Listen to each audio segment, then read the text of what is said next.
everyone, my name is Prachi. Welcome to Selection Meet. So guys, आज हम discuss करेंगे science का part 6। इससे पहले हम 5 पार्ट्स में 20 क्वेश्चन डिस्कस कर चुके हैं साइंस के। दैट मीन्स कि हम 100 क्वेश्चंस को डिस्कस कर चुके हैं। अगर आपने वीडियो नहीं देखी है तो चैनल पर जाकर ज़रूर देख लें। और आज हम डिस्कस करेंगे जूनियर एडेड एग्ज़ाम के लिए साइंस के इम्पॉर्टेंट 20 क्वेश्चंस का सेट नंबर 6। तो चैनल पर नए हैं तो सब्सक्राइब कर लें और चलिए आज का वीडियो स्टार्ट करते हैं। फर्स्ट पॉइंट आज हमारे पास क्या होने वाला है, न्यूटन के गति के तीसरे नियम के अनुसार जो न्यूटन का थर्ड लॉ ऑफ मोशन है उसके अकॉर्डिंग क्रिया तथा प्रतिक्रिया से संबंध बल कैसे होने चाहिए, तो हमेशा भिन्न भिन्न वस्तुओं पर ही लगे होने चाहिए। न्यूटन का जो थर्ड लॉ ऑफ मोशन है वो क्रिया प्रतिक्रिया यानी कि एक्शन के रिएक्शन की बात करता है। तो उसमें जो वस्तु पर बल लगे होने चाहिए वो हमेशा क्या होने चाहिए, भिन्न भिन्न वस्तुओं पर लगे होनी चाहिए। उसकी क्या होती है, कंडीशन होती है। नेक्स्ट पॉइंट है, प्रत्येक क्रिया के बराबर और विपरीत दिशा में एक प्रतिक्रिया होती है। एवरी जो एक्शन होता है has equal and opposite reaction. तो ये न्यूटन का कौन सा नियम बताता है, तो ये न्यूटन का जो थर्ड लॉ है जिसकी हमने अभी बात की है, न्यूटन का गति विषयक तृतीय नियम यानी कि Newton's third law of motion जो है वो क्या बताता है कि प्रत्येक क्रिया के बराबर और विपरीत इक्वल और अपोजिट क्या होती है, रिएक्शन होती है। थर्ड पॉइंट कहता है माइकोलॉजी किसका अध्ययन कहा जाता है, तो माइकोलॉजी कहा जाता है कवक के अध्ययन को, माइकोलॉजी। ठीक है, कवक के अध्ययन को माइकोलॉजी कहते हैं। और हमने कल की वीडियो में पढ़ा था शैवाल के अध्ययन को क्या कहा जाता है, फाइकोलॉजी कहा जाता है। ऑलराइट, तो ये जो स्टडी है ये भी पूछी जाती है तो आपको ये ध्यान रखने हैं। नेक्स्ट पॉइंट पर बात करते हैं।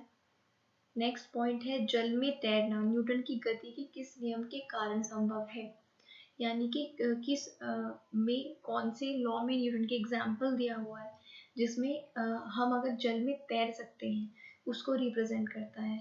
तो ये करता है न्यूटन का थर्ड लॉ ऑफ मोशन यानी कि तीसरा नियम। ठीक है, नेक्स्ट पॉइंट है कोई पिंड तब तक विरामावस्था में ही बना रहेगा जब तक उस पर कोई भी एक्सटर्नल फोर्स काम नहीं करता यानी कि बाह्य बल। तो ये कथन किसका है, ये न्यूटन का है। ये भी न्यूटन ने बोला था, न्यूटन का लॉ है कि कोई भी पिंड जब तक कहाँ पर रहेगा, विरामावस्था में रहेगा, रेस्ट में रहेगा, जब तक उस पर कोई एक्सटर्नल फोर्स अप्लाई नहीं हो जाता। ऑलराइट, नेक्स्ट पॉइंट क्या है, न्यूक्लियॉन नाम सामान्यतः किसके लिए है, न्यूक्लियॉन। तो न्यूक्लियॉन कहा जाता है प्रोटॉन प्लस न्यूट्रॉन को। न्यूक्लियॉन किसे कहा जाता है, प्रोटॉन और न्यूट्रॉन को साथ में क्या बोलते हैं, न्यूक्लियॉन। नेक्स्ट पॉइंट है पॉजिट्रॉन क्या होते हैं, तो पॉजिट्रॉन आपसे पूछा जाएगा कि पॉजिटिवली चार्ज हैं या ये नेगेटिवली चार्ज है या फिर इन पर कोई चार्ज होता ही नहीं है। तो जो पॉजिट्रॉन है, जैसे कि नाम से ही पता चल रहा है पॉजिटिव, तो ये धनावेशित होते हैं, पॉजिटिवली चार्ज्ड होते हैं पॉजिट्रॉन। आई होप यहाँ तक आपको क्लियर होगा। नेक्स्ट पॉइंट की बात करते हैं। नेक्स्ट पॉइंट कहता है कि एग्रोफॉरेस्ट्री क्या है, व्हाट इज एग्रोफॉरेस्ट्री। तो कृषि के साथ साथ उसी भूमि पर काष्ठीय बारहमासी वृक्ष लगाना, उसको क्या कहा जाता है, बारहमासी वृक्ष यानी कि साल भर उस पर पेड़ लगाए रखना, वो कहा जाता है एग्रोफॉरेस्ट्री। तो आप इसको ध्यान रखिए। नेक्स्ट पॉइंट है एक्सोबायोलॉजी में निम्नलिखित में से किसका अध्ययन किया जाता है, एक्सोबायोलॉजी। एक्सोबायोलॉजी में किसका अध्ययन किया जाता है, तो जो बाह्य ग्रह हैं, आउटर तथा अंतरिक्ष में जीवन, यानी कि जो बाह्य ग्रह हैं और अंतरिक्ष में कैसा जीवन है उसका हम अध्ययन स्टडी किसमें करते हैं, एक्सोबायोलॉजी में। तो ये आपको ध्यान रखना है। नेक्स्ट पॉइंट है कि मोनाजाइट किसका अयस्क है यानी कि किसका ओर है। अयस्क क्या होता है, ओर। मोनोजाइट किसका ओर है, तो मोनोजाइट ओर है थोरियम का। मोनोजोइट किसका, थोरियम का। ऑलराइट, मोनोजोइट जो है किसका अयस्क है, किसका ओर है, तो थोरियम का। मोनोजाइट थोरियम का ओर है। नेक्स्ट पॉइंट है कि बॉक्साइट किसका अयस्क है।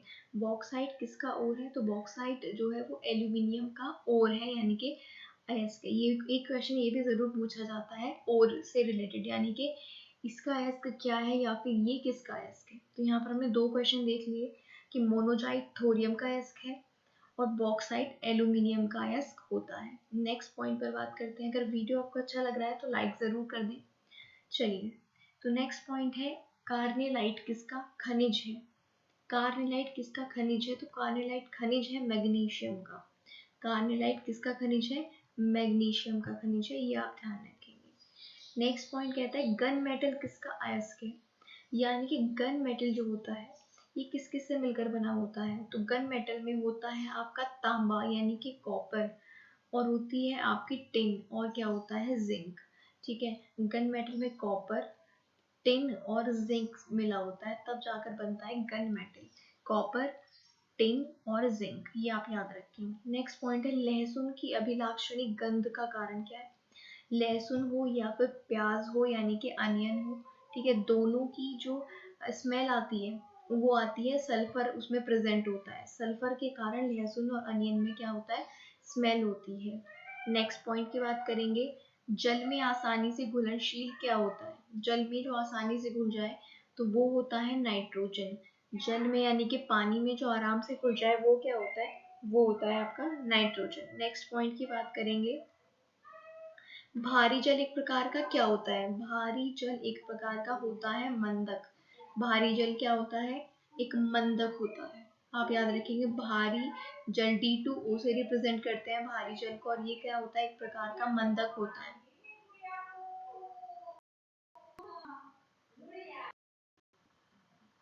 ऑलराइट, तो नेक्स्ट पॉइंट हमारे पास क्या है कि इनमें से कौन कोलॉइड नहीं है। तो जो रक्त है यानी कि ब्लड, वो कोलॉइड नहीं होता है, ये आपको ध्यान रखना है, जो ब्लड है वो कोलॉइड नहीं होता है। नेक्स्ट पॉइंट है कि पनीर किसका एग्जाम्पल है। पनीर किसका एग्जाम्पल है, तो पनीर एक प्रकार का जेल होता है। पनीर किस प्रकार का है, जेल। पनीर एक प्रकार का क्या होता है, जेल होता है। नेक्स्ट पॉइंट हमारे पास है माचिस की तीली के एक सिरे पर लगा मसाला किसका मिश्रण है, यानी कि माचिस की एक साइड पे जो मसाला लगा होता है वो किससे मिलकर बना होता है, तो वो लाल फॉस्फोरस यानी कि रेड फॉस्फोरस और गंधक से बना होता है। तो एक तो इसमें हो जाएगा रेड फॉस्फोरस, ठीक है, रेड फॉस्फोरस हो जाएगा इसमें, और एक क्या हो जाएगा, जो गंधक होता है वो, यानी कि रेड फॉस्फोरस और गंधक, इन दोनों से वो मसाला बना होता है।